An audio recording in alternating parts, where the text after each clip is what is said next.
Ayan, so ito po mga kababayan. No, 5 minutes na po tayo. Umpisahan agad natin yung ating pag-uusapan. Ang ating pag-uusapan ngayon mga kababayan ay patungkol po dito sa ginagawa ni Kaufman dito sa ICC hearing ng confirmation of charges ni Digong, na kung saan mga kababayan ay sinisi, no, binanatan si PBBM at Ombudsman Boying Rimulya, at sinisi pa ito na kunwari wala daong koneksyon si PBBM at Ombudsman Boying sa ICC, no? Pero ang nasa likod naman talaga ng pagpapaaresto ay ang pakikipag-collaborate daw or kaisa ni PBBM at ni Boying sa ICC. Ayan, maraming salamat po sa palipad, no, kay Tob T. Ayan, maraming salamat po sa yung super sticker ba to? Yung 5 pounds. Ayan, mega love shout out po. And kay Mama Jorda, Ma'am Susan Vergara, and kay Rick Fernandez. Ayan po, and kay Ilocana Finn, ayan, and kay Medina Solieta. Ayan. So ito po mga kababayan, pakinggan nyo po ang mga kababayan, itong ginawa ni Kaufman na binanatan si PBBM at si Boying. Ayan, ito po, pakinggan nyo Your Honors, Rodrigo Duterte. Wait lang may ads lang mga kababayan. Ito po, ipaparinig po natin sa inyo. Ayan. Your Honors, Rodrigo Duterte was and will always remain a unique phenomenon. His style of statesmanship was novel and unpalatable to many. His expletives and hyperbole grated, while his honesty and wild popularity irritated. Totoo po yan, mga kababayan, yung sinabi ni Kaufman na si Digong daw ay nobleman, magaling, matalino, unique, at sikat. Na which is totoo naman po mga kababayan. Hindi naman po natin maitanggihan na si Digong ay sikat, si Digong ay kilala, tanyag, at matalino. Kasi nga, noong 2016, marami pong nabudol si Digong. Yan po yung totoo. Marami po siyang nabudol. Tandaan mo, Attorney Kaufman, 2016 po yun, gising na po kami ngayon. Kahit nga ako, nabudol ako dyan Ikaw ba naman, 3 to 6 months, kapag ako nanalo, ubos ang droga. Ngayon nung in-interview ni Jessica Soho, anong nangyari? Iuwi mo listahan ng droga. Mabigat, iuwi mo. Mabigat, di ko kaya. Di ba? Doon pa lang, budol na kami. Continue. Openly, from the heart, sincerely, and truthfully. Sabi niya, lahat daw ng ginawa ni Digong ay mula sa puso, sincere, no? At tapat sa bayan. Yan ang sabi niya. Yun ang gusto niyang maiparating. So which is mga kababayan, totoo naman po na mula sa puso, sincere at tapat siya. Kasi nga, 'di ba, nung in-interview siya at dinala siya sa hearing sa Senado at sa Kongreso, inamin lahat ni Digong na ako, even illegal or legal, akin yan, utos ko yan. Gumawa kayo ng rason para ang mga adik, gumawa kayo ng paraan na sila ay manlaban para may rason tayong patayin sila. Di ba? Totoo namang sincere siya, tapat sa kanyang trabaho, tapat sa kanyang pinanumpaang tungkulin bilang presidente. Kasi inamin lahat yan. Diyos ko naman. Kaufman, inamin lahat yan ni Digong. And what a contrast between him and his successor in the Malacanang. Ayan na. For President Rudy, his word was his word and the people knew it. For President Bongbong, ayan na. his word is for the wind and the Aha. people will not forget it. Anong sabi niya? Yung successor daw ni Digong na si PBBM. Hindi daw makalimutan ng taong bayan ang sinabi ni PBBM na alin? Hindi makipagkaisa sa ICC. Continue. Let me remind everyone of the letter which President Ferdinand Marcos Jr. signed, it's on the screen, Nasa in screen which he daw. gave a cast iron undertaking that his government, and I quote, will not assist the ICC in any way, shape, or form. So pinangako daw ni PBBM yan, alam daw ng sambayanang Pilipino yan, sa quote na sinabi ni PBBM, na never kami o never ang administrasyong ito makipag-cooperate sa ICC. Eto ha, mga kababayan. Pakinggan ninyo itong sinabi ni Kaufman. Bagkos, tama naman, sinabi po talaga ni PBBM yan, na never siyang makipag-cooperate sa ICC. Pero mga kababayan, nag-iba po ang ihip ng hangin. Yun po yung hindi pa si PBBM babuyin ni Digong. Yeah? Ang sabi ni PBBM, never siyang makipag-cooperate sa ICC. Kasi nga, hindi naman na tayo miyembro ng ICC kasi tinanggal nga ni Digong. Pero yan yung time na hindi pa siya binaboy ni Digong, hindi pa gumawa si Digong ng maesyog rally na meron tayong presidenteng bangag noon, bangag ngayon. Ipanood ko sa inyo mga kababayan, itong ginawa dito. PBBM, nagbago ang ihip. May mga ebidensya tayo ng hangin. ICC, pinayagan hulihin si Digong. Ito, mga kababayan, pakinggan ninyo ha. Ngayon, hypothetical support for the ICC. Mr. President, meron po bang pisikal na kopya ng warrant of arrest laban kay dating Pangulong Rodrigo Duterte mula sa ICC? Oh, meron. This came in. Actually, it came in. I received it from Secretary Remulla. I received it at 3 a.m. Last night, and I looked at it, and we went back and forth. 6:30, he wrote me again, and he said, "We have it already. We have the warrant of arrest from Interpol." Narinig nyo ha? From Interpol. Ito, Kaufman, bilang isang vlogger, supporter, at may karapatan po akong ipagtanggol si PBBM. Kung kayo nga, may karapatan kayong pagtanggol si Digong, kami ba? Wala. So, narinig nyo po, mga kababayan, na ang ICC warrant natanggap ni PBBM galing sa Interpol. So, saan po banda dyan na nakipag-cooperate si PBBM sa ICC? Na which is natanggap ang warrant galing sa Interpol. Diba? So, walang ICC, kundi Interpol. Ganito po kasi yan, mga kababayan.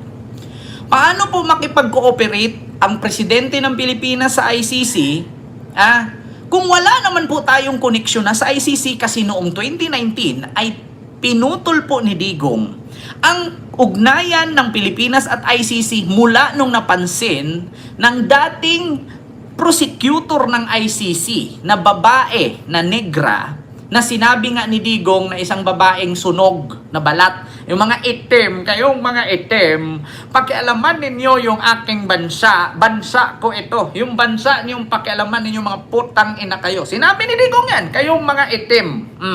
Nalala nyo yan? Kaya mga kababayan, naramdaman ito ng ICC prosecutor noon ng babae pa, hindi pa si Karim Khan. Kasi mga kababayan, nagtrending po buong mundo, itong ginawa niyang extrajudicial killings. Paanong hindi mapansin ng ICC ang extrajudicial killings, mga kababayan? Isa yan sa batas na ginawa ng ICC, ang crimes against humanity. Yung pumatay ng tao na parang lamok. Diba? Isa yan sa kanilang pinanghahawakang batas.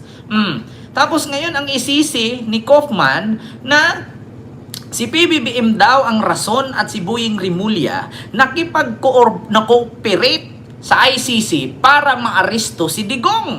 Pero pinangako daw ni PBBM yan na hindi niya gawin noong hindi pa siya binaboy ni Digong. Kung ikaw ngayon ang nasa sitwasyon ni PBBM Kaufman, pagkatapos mong sabihan kang bangag, adik, weak leader, ngingiti ka lang. Ulitin ko ang sinabi ko noon, Kaufman. Kung ikaw si PBBM, saksakin kita ng toothpick sa gilid. Sasabihin mo, wow, ang sarap. Isa pa nga. Saksakin kita ulit, dumugo. Sasabihin mo, dumugo, ang sakit. Isa pa. Gaganon ka lang. Malamang kung sinaksak ka ng sinaksak, dumugo ng dumugo, anong gagawin mo? Anong gagawin mo? Gumawa ka ng aksyon. Para hindi ka masaksak, hindi ka maduguan, ilayo mo siya sa'yo. Ganun lang naman. Pero yung pamamaraan ni PBBM ay dinaan niya sa tamang proseso. Hindi po illegal ang pagkakulong kay Digong. Kasi bakit? Saan ka nakakita ng illegal na may warrant of arrest? At take note, hindi po kasalanan ni PBBM ang pagkakulong ni Digong, kasi si Trillanes po ang nagsampa ng kaso sa ICC niyan, hindi si Marcos. Well, as we know, he failed to keep that promise. Rodrigo Duterte was unconstitutional and unceremoniously hauled off to The Hague.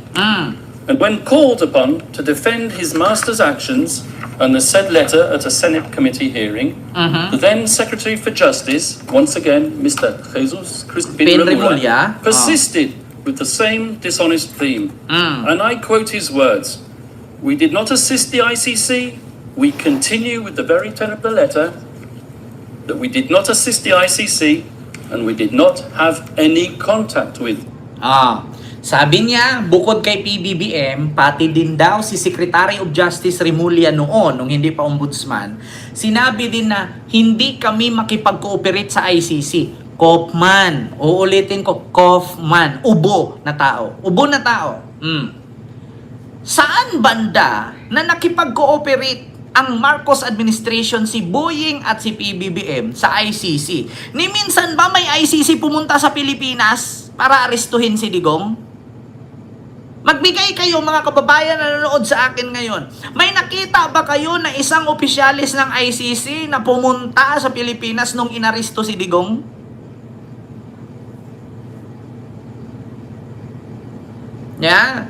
May nakita ba kayo na isang opisyalis ng ICC pumunta sa Pilipinas na nakipag-meet kay PBBM at kay Boying Remulla noong inaresto si Digong? May nakita ba kayo?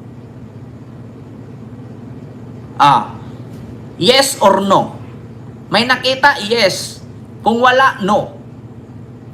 Paano niya nasabi na nakipag-cooperate at hindi pinanindigan ang sinabi? Ulitin ko, Kaufman. Alam mo, aminin mo na yung kliyente mo, bugok yan. Kaya nga dyan yun mabubulok sa kulungan. Una, sa kayabangan niya, ako pumatay, yes, 6 or 7, ako talaga pumatay. Inamin niya yan. Ba't may nadamay nga, nagluluto, bata, patay. Ako mismo nagrakrak. Inamin niya yan, Kaufman. Kaya aminin mo man sa hindi, tanggapin nyo man sa hindi, bugok yan si Digong. Yan ang totoo, bugok yan. Inamin niya ang sandamakmak na krimen sa Pilipinas. Either legal or illegal, akin yan. Sabi niya yan.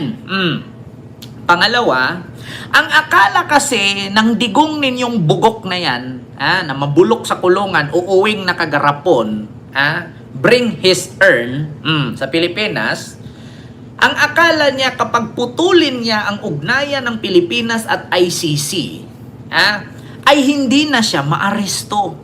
Bugok kasi yan, bugok sa tanang bugok. Animal na bugok yung bobo na animal na yan. Ang akala niya siguro pag pinutol niya ang ugnayan ng Pilipinas at ICC, hindi na makapasok ang ICC dito. Tanga. Hindi pa niya naputol ang ICC noong 2019, 2017 pa lang, i-final na ni Trillanes yan. At ano ang sabi ng spokesperson ng ICC na si Dr. Fahad? Si Dr. Fahad ba yun? Fahad ba pangalan nun? Yung spokesperson. Once na naisampayan doon, tuloy-tuloy ang proseso niyan. Kasi sinampayan tuloy-tuloy ang proseso. 2017-2018 tapos na ang hearing at na-declared na guilty sa crimes against humanity si Duterte at ang kanyang mga co-perpetrators. Hanggang sa pagdating ng 2019, pinutol ni Digong ang ugnayan ng ICC at Pilipinas. na ang akala niya pag pinutol, hindi siya maaresto. Doon siya nagkakamali. Noong nilabas na ang warrant of arrest, pinasa ng ICC sa Interpol. Ang tanong ngayon, pinutol ba ni Digong ang ugnayan ng Interpol at Pilipinas? Hindi po. So, nakahanap ng paraan ang ICC, ang warrant of arrest, pinasa sa Interpol. Ang Interpol at Philippines may ugnayan pa rin until now. So, ang Interpol lumapit sa Malacanang, nagbigay ng warrant, inaresto si Digong. So ngayon, saan po doon ang illegal na pag-aresto kung ang mismong Interpol Police Pangkalawakan ang nag-aresto sa kanya? Paano naging illegal ang tao na may warrant? Maliban na lang kung maling tao ang nirelisan ng warrant. At paano nasabing illegal ang pagka-aresto or kinidnap kung mismong si Digong inamin niya na siya ang may utos sa krimen na yan? Continue. So he said, but with a document emanating from the prosecution team opposite and disclosed to us a mere week ago, not as information material to the preparation of our defense, but as exonerating evidence, we can now substantiate what we have suspected for a long time. The document comprises a transcript of a telephone call covertly recorded between 4 parties who cannot be mentioned in public. And one of these parties was boasting about how he was acting as the silent partner of President BBM, managing a scheme to funnel witnesses to this court while all the time ensuring that he could guarantee President BBM's plausible deniability.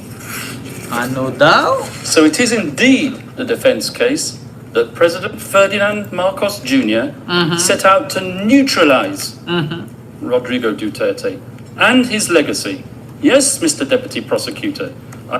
So nahuhulog mga kababayan na kasama sa plano ni PBBM si Digong na ipakulong, ganun ba yon?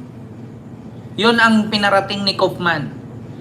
Kasama sa plano ni PBBM or sa madaling salita, pinulitika ni PBBM si Digong, ganun ba yon?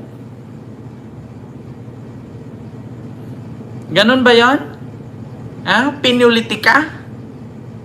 So anong kinalaman? Natural, kung sabihin natin na ipinakulong ni PBBM si Digong, kahit naman po sino, kahit sino pong korte sa Pilipinas, makukulong talaga si Digong kung wala lang kapit yan. Bakit? Tanungin ko, Mr. Kaufman, Attorney Kaufman, sa siligang batas ng Pilipinas, saan po sa article or resolution ng saligang batas? Saan sa article ng saligang batas sa Philippine Constitution na kapag nakita kang nagdroga, patayin ka? Meron po ba? Pakisagot mga DDS na nanood sa akin. Hindi na si Kaufman, kaya hindi naman yan makasagot dito. Lang alam yan eh. Saan po sa saligang batas sa Pilipinas na nakalagay sa article, Constitution of Paratatatat, article 1 to 3 hanggang 100, na kapag nakitang nag-addict, nag-dealer, nag-pusher, gumamit, ay papatayin? Sino po mga abogadong nanood sa akin ngayon? Paki-comment kung meron sa saligang batas na nakasaad na kapag nakitang addict, barilin, patayin, hindi idaan sa due process. Saan po? Paki-comment mga DDS. Pero sa bagay, DDS, huwag na kayo mag-comment, mga bobo naman kayo eh. Diba? Saan po natin makita sa saligang batas yan? Meron po ba? Meron po ba? Kahit buong mundo, walang batas na ganyan na shoot to kill. Sa buong mundo, kahit sa Singapore, ang ginawa ng Singapore, pag nakita kang nagdroga, arestuhin ka. Pag napatunayan kang nagdroga, bitayin ka. Pero sa kanila, hindi po sinabing pag nagdroga ka, bitayin agad. Hindi po, dinadaan po yan sa due process. Kaya ngayon, kung meron mang mga DDS or mga abogadong nanood sa akin, pakisagot po, meron po ba sa saligang batas na kapag nakita ka pong nag-addict ay papatayin ka? Meron po ba sa saligang batas na kapag nakitang nagbenta ka ng droga, papatayin ka? Parang wala naman po yata. Ang pagkakaalam ko, arestuhin, kasuhan, I-process. Pag nanalo, absuelto. Pag hindi nanalo, kulong.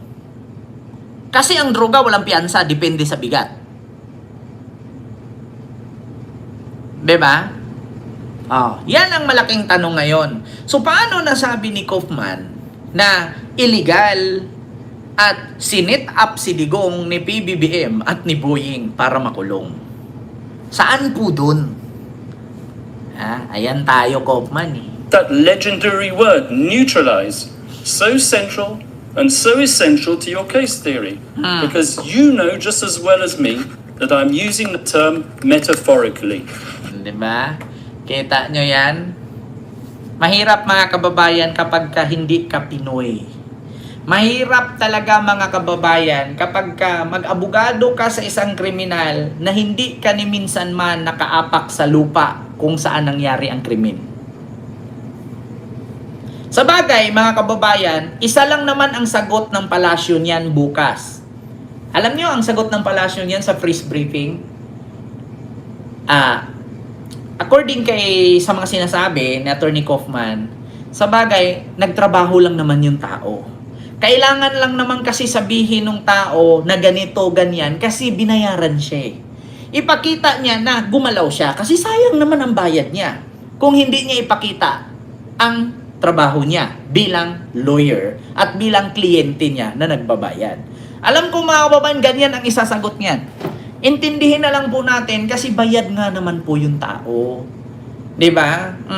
Kasi kahit anong gagawin ng palasyo niyan, hindi naman niya pwedeng kasuhan si Kaufman.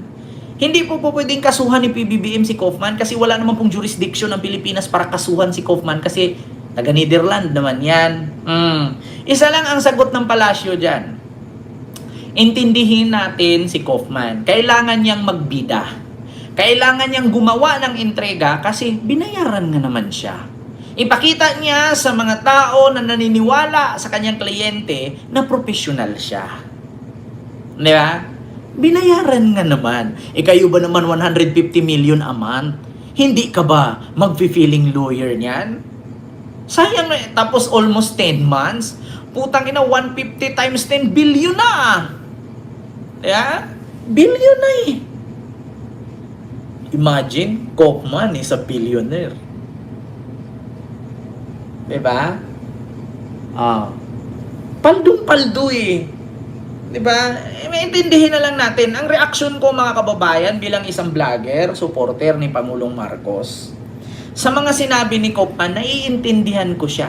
Kailangan niyang gumawa ng pautot. Kasi bayad siya. Mahirap naman yung kukunin kang tagapaypay kung ang kilos mo ganun lang. Malamang kailangan ganunan mo. Yeah? Tapos bukod sa pamaypay mo, isprihan mo ng downy para mabango. Kung paypay ka ng paypay dyan na puro alikabok, tapos mabaho, napunta yung alikabok sa mukha ng pinaypayan mo, lagyan mo downy yung pamaypay para pag iwagayway mo, mabango. Diba? Intindihin natin mga kababayan, 150 million a month ba naman? Kailangan talaga niyang magpautot. Yeah? Ngayon mga kababayan, alam nyo na. Kailangan ni Kaufman magpautot. Intindihin na lang. 'Di ba? Kasi kung hindi siya gagawa ng ganyang salita, sayang ang binayad ni Digong. Ang sabi pa naman ni Sara, kausapin daw niya yung tatay niya para palitan si Kaufman. Ngayon mga kababayan, sa mga oras na ito, tuloy-tuloy pa rin ang hearing sa ICC. Ngayon, kahit naman dinamay ni Kaufman si Boying at si PBBM dyan, ang tanong ngayon, hindi ba makonvict si Digong? Diba? Hindi ba makonvict si Digong? Yan ang tanong ngayon. Dahil ba sa pagsabi ni Kaufman yan, mananalo na ba si Digong? Makakauwi na ba ng Pilipinas? Hindi pa. Hindi makukulong yan. Maniwala kayo sa akin mga kababayan. Hindi makauwi yan. Mabigat ang ebidensya. Sabi ko nga sa inyo mga DDS na nanonood sa akin ngayon, subukan yung patayin ninyo yung buong pamilya ninyo. Halimbawa, meron kang nanay, tatay, asawa, anak, tas ikaw. Patayin mo lahat ang grupo ng pamilya mo. Tapos, kapag ikulong ka, pagkabukas makalaya ka, ibig sabihin makalaya si Digong. Yeah? Yung matanda nga sa Isabela, nagnakaw ng mangga, nakulong. Yun pa kayang pumatay ng libo-libo, makakalaya. Mga kababayan, puputi man ang uwak, si Digong mabubulok yan sa kulungan. Kaya nga mga DDS, isa lang advice ko sa inyo. Sa mga naniniwala at umasang makauwi si Digong, patayin yung pamilya ninyo. Tapos pag nakulong kayo ngayon, tapos pag kinabukasan nakalaya, ibig sabihin makalaya si Digong. Kung hindi kayo makalaya, ibig sabihin hindi makauwi si Digong. Imagine, yung matanda sa Isabela nagnakaw ng mangga, nakulong. Magnakaw ka nga lang ng paninda sa mall, kukulong ka na eh. Diba? Magnakaw ka, magpakain ka nga lang ng halaman sa kapitbahay mo, criminal case na yun eh. Silaban mo nga lang yung bahay mo, arson case na yun eh, kulong ka na eh. Silaban mo lang yung kahit kubo, gumawa ka ng kubo, tas sunugin mo. Sarili mong kubo, sunugin mo. Magugulat ka, makakasuhan at makukulong ka. Ang kaso mo, arson. Maniwala ka sa akin mga kababayan. Kahit gumawa ka ng kubo, 2 dipa kwadrado, isang dipa, gumawa ka, kubo, ilagay mo sa gitna ng palayan. Tapos silaban mo, tanghaling tapat na maraming nanonood. Tignan natin kung hindi ka makulong. Tapos sabihin mo, akin yan, wala karapatan ako sunugin, akin yan eh. Pero makasuhan ka ng arson. Kulong ka nun. Kahit sabihin mo sa iyo yan, makukulong ka pa rin. Si Digong pa kaya, kapag ako nanalo 3 to 6 months, ubos ang droga, papatayin ko kayo. Humanda kayo pag nanalo ako, ubusin ko kayo. Diba? Sa Cebu, nagnakaw ng bigas, nakulong agad, diba? Kita niyo mga kababayan? Ay, naku. Ewan ko lang kung ano-anong pautot ni Kaufman. Sinisi pa nga niya ang media ng Pilipinas. Diyos ko, Kaufman, hindi mo masisisi ang media ng Pilipinas. Bakit? Ang media ng Pilipinas, kaya nga pinasara ni Digong, pinakulong si Maria Risa ng Rappler, pinasara ang ABS-CBN kasi nabutasan si Digong. Tapos ang dinahilan ni Kaufman, mga kababayan, ay mali daw ang balita ng media ng Pilipinas. Diyos ko mga kababayan, ito ito sinisi. Ito Kaufman GMA News. GMA. Pakinggan natin mga kababayan. Si Kaufman sinisi si PBBM, saan ba 'yon? Sinisi si Bongbong Marcos sa ABS-CBN pala to. Asan na ba yung si Mel Tiangco ang nagbalita? Meron dito mga kababayan, sinisi si PBBM. Ito, hiniling na ibalik. Ito ba yon? Ay, hindi pala. See their updates. Join the conversation. GMA News yun, mga kababayan, na sinisi ni Kaufman ang si Bongbong Marcos. Wait lang ito na lang. Now, over to the defense. Mr. Kaufman, please. And I thank Mr. Tuyan for his intervention. But I feel that I ought to remind him that this is a court of law which decides matters on the basis of evidence. Ito yun, mga kababayan. GMA Integrated News. Ayan, dito tayo. Sinisi ni Kaufman si PBBM at ang media ng Pilipinas daw kasi mali daw ang pinakalat ng media ng Pilipinas, kaya napansin daw ng ICC ang ginawa ni Digong hanggang sa nagbuo pa daw ito ng research, mga kababayan. Nagbuo ng research. Nagbigay ng opening statement ang depensa sa confirmation of charges hearing ni dating Pangulong Rodrigo Duterte sa International Criminal Court.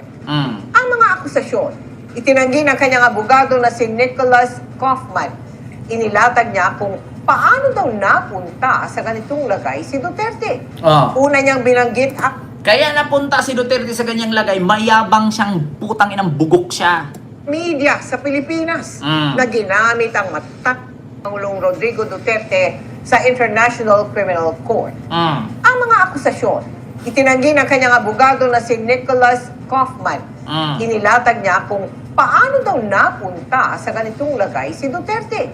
Una niyang binanggit ang media sa Pilipinas na ginamit ang matalas na pananalita ng dating Pangulo para makagawa ng mga nakabibiglang headlines na siyang hinahanap umano ng kanilang readers.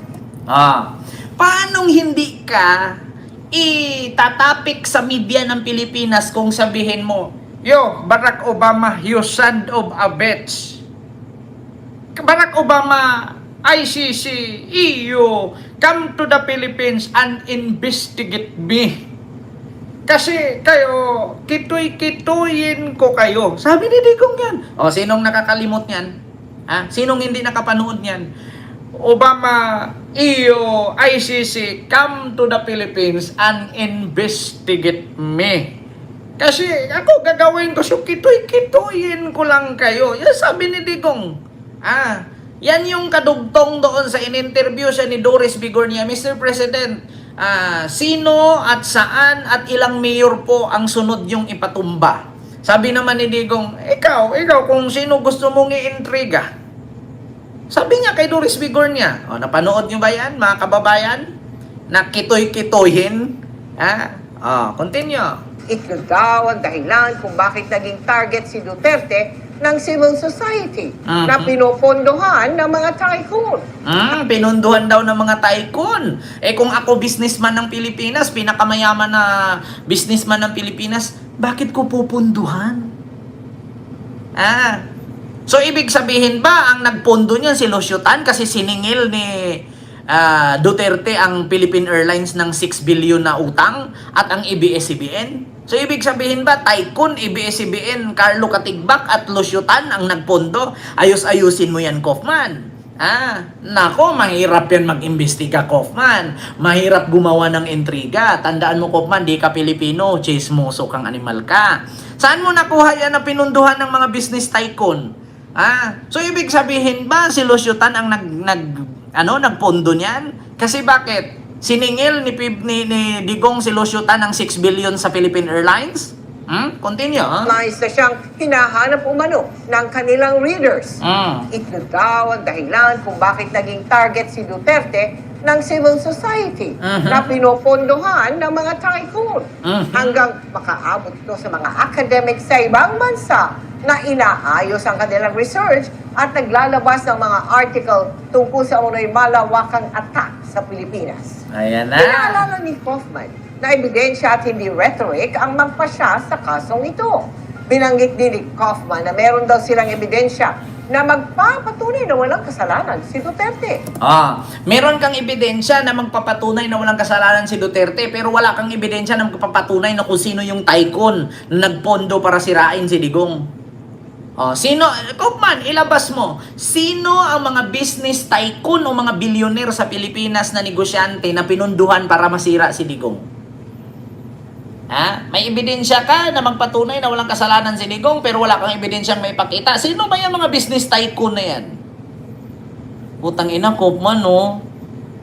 Hindi ka lang pala ubo plema ka pa, chismoso ka, animal. Biruin mo, ni minsan hindi ka nakatira dito sa Pilipinas.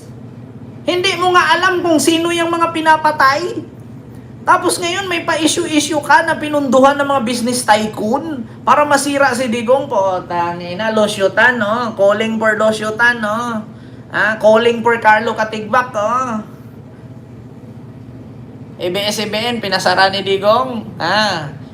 6 billion tax ng Philippine Airlines. Ganun ba yon? Tangina, galing-galing gumawa ng kwento. Kaufman, ang galing mo gawing scriptwriter ng Encantadia sa GMA. Tangina. Paano mo nasabing pinunduhan? Ni minsan, hindi mo nga kilala yung mga business tycoon dito sa Pilipinas. Tangina mo. For President Rudy, his word was his word, and the people knew it. For President Bong Bong, his word is for the wind, and the people will not forget it. Let me remind everyone of the letter which President Ferdinand Marcos Jr. Signed, it's on the screen, in which he gave a cast-iron undertaking that his government, and I quote, will not assist the ICC in any way, shape, Ay, nako, Kopman, manahimik ka. Hindi maganda yan, yung pinagagawa mo. Grabe ka gumawa ng kwento, Kopman. Kakaiba. Di ba? Kakaiba. Alam ko mga kababayan, gawa-gawa nila to. Harry Roque, Sara, Pulong. Sila lang naman nag-uusap niyan. Digong. Paano malalaman ni Kopman yan na pinunduan ng mga business tycoon? Tapos ganito, ganyan. Meron daw kausap si PBBM sa telepono, recorded daw yan. Hindi daw niya pangalanan. Kung sino yan. Putang ina talaga. Galing mo, Kopman. Sa bagay, hindi ka naman pwedeng makasuhan kasi nga wala naman jurisdiction ang Pilipinas. Isa lang ang masasabi natin dyan. Intindihin natin si Kopman. Bakit? Bayad ng 150 million yan. Kung hindi siya gagawa ng ganyang kwento, mga kababayan, sayang naman ang binayad sa kanya. Kaya pala ni minsan tinanong ka ni Hanulit, Mr. Attorney Kopman, wala ka bang balak bumisita sa Pilipinas para mag-gather ng information? Para meron ka man lang maisagot pagdating sa hearing sa asawa ko? Paano mo ipagtanggol ang isang tao kung hindi mo naman kilala ang tao? Sabi ni Hanilit yan, mga kababayan. Si Hanilit mismo nagsabi, mga kababayan. Ito, pakinggan ninyo, Hanilit. Wait lang. Mga kababayan. Ito. Hanilit to Kaufman. Ito, mga kababayan. Hindi na. Kasi nga, ang nangyari nun, wala. Hindi na. Kasi nga, ang nangyari nun, Suspendido ang visitation rights ng common law wife ni dating Pangulong Rodrigo Duterte na si Hanilet Avancenia ayon mismo sa kanya.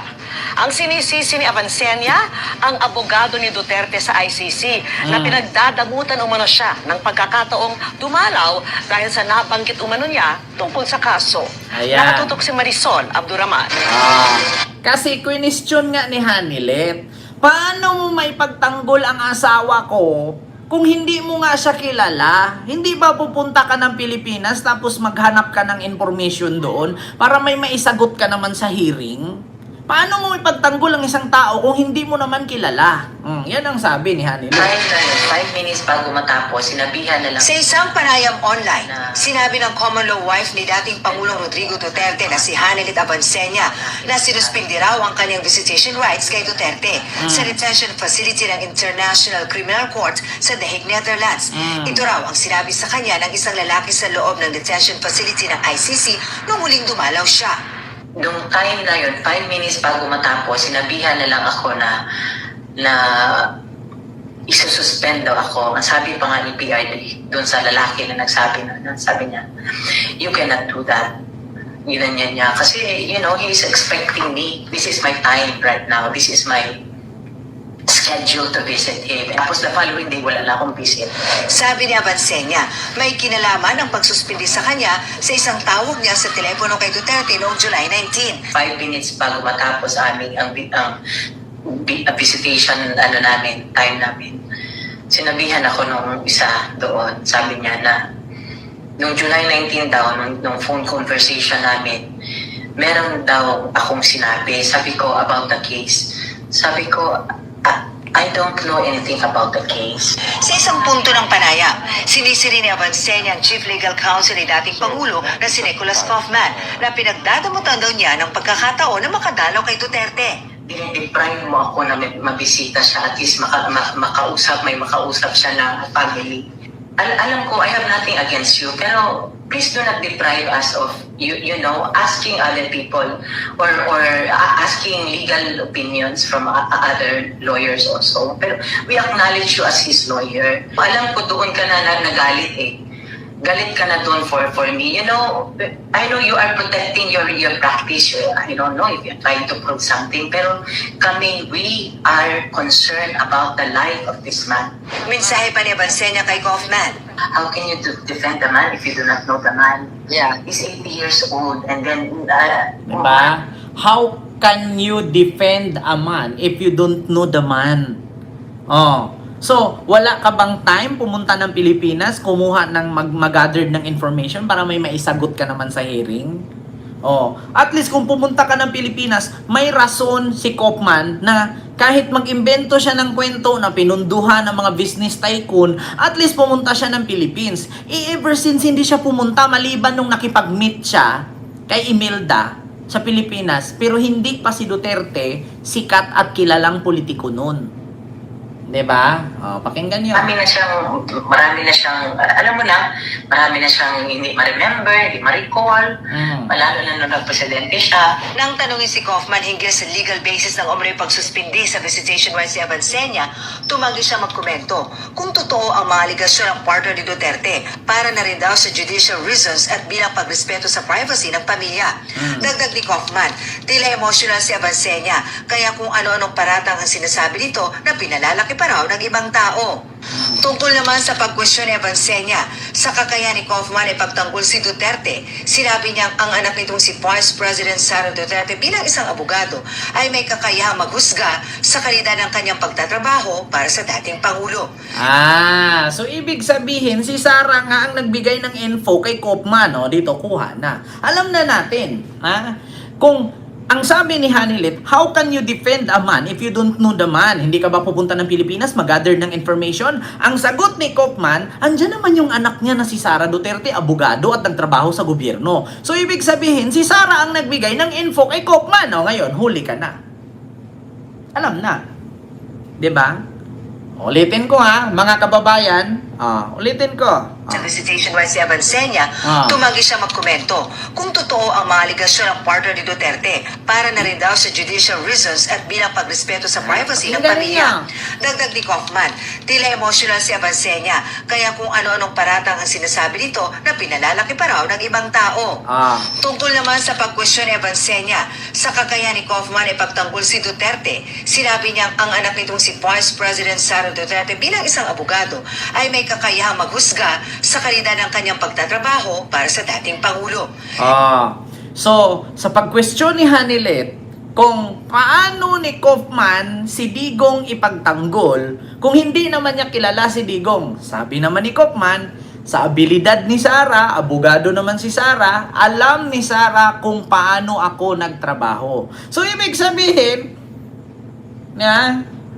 galing kay Sara lahat ang chismis na sinabi ni Kaufman ngayon. Kanino ba galing ni Kaufman yan? Paano nalaman ni Kaufman na meron siyang sinabi na pinunduan daw ng mga business tycoon ang media ng Pilipinas para masira si Digong? Saan nakuha ni Kaufman yun? Ano, sa panaginip niya? Habang binangungot siya, naalala niya yan? Putang ina. Ginagamit pa ang business tycoon ng Pilipinas. Putang ina mo, Kaufman.